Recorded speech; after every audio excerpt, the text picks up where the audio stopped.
Olá, meninos e meninas! Iremos iniciar agora a nossa aula 27 de Lógica de Programação e Algoritmos.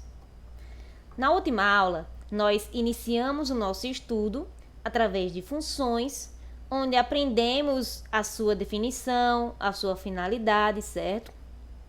Vimos também parâmetros da função, vimos a passagem por valor, funções que não retornam nada, no caso essas funções são do tipo void.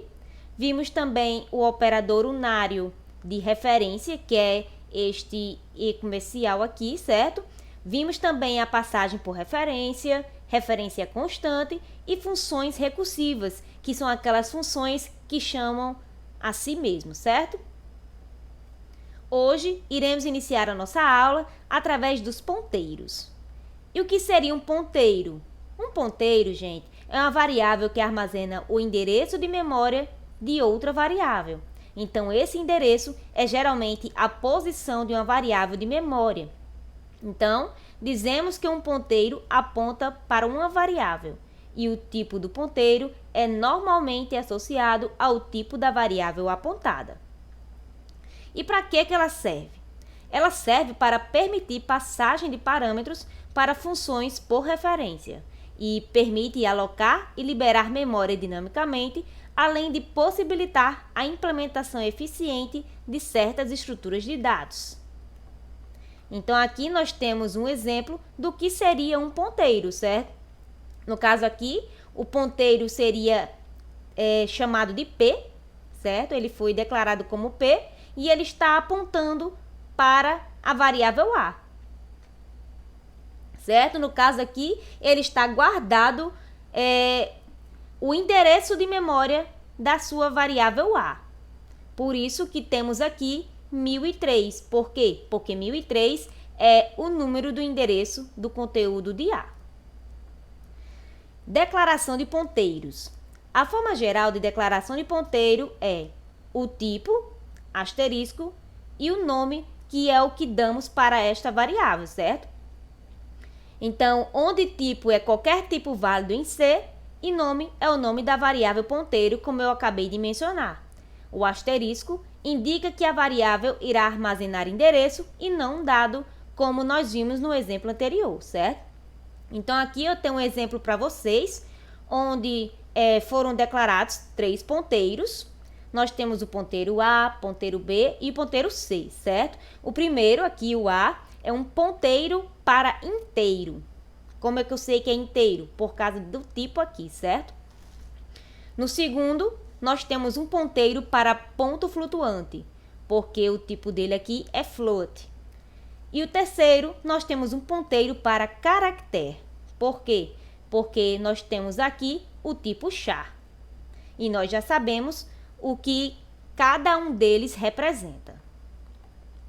Operadores de ponteiros. Nós temos o operador de endereço, operador de conteúdo e o ponteiro nulo. O primeiro, que é o operador de endereço, é simbolizado por este aqui, certo? No caso, seria o E comercial. E ponteiros só podem receber endereços de memória. Então, para isso, pode-se utilizar o operador E comercial. Operador de conteúdo, simbolizado pelo asterisco. Então, este aqui recupera o conteúdo da variável apontada por um ponteiro. E o terceiro, ponteiro nulo, representado por null, que é este símbolo aqui, é um ponteiro que recebe o valor null, que aponta para nada. Atribuição de ponteiros. Endereço de variável para ponteiro, nós fazemos desta forma aqui, certo? E nós temos também o conteúdo de endereço apontando para uma variável, que nós temos esta representação. Nós temos também o ponteiro para ponteiro, que seria esta representação aqui, certo? E o conteúdo para o endereço apontado, que seria esta representação aqui. E podemos fazer manipulações de ponteiros, como nós temos no exemplo aqui, certo? Nós temos a biblioteca, né? Temos a função principal aqui, no caso seria a main.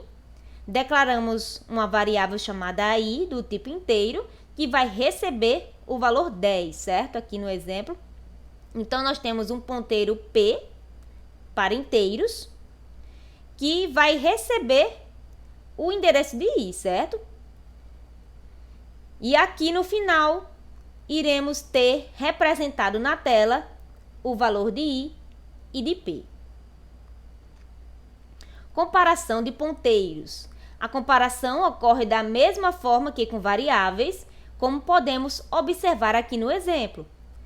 If P1 igual a P2. Aqui, verifica se o P1 e P2 apontam para o mesmo endereço, certo?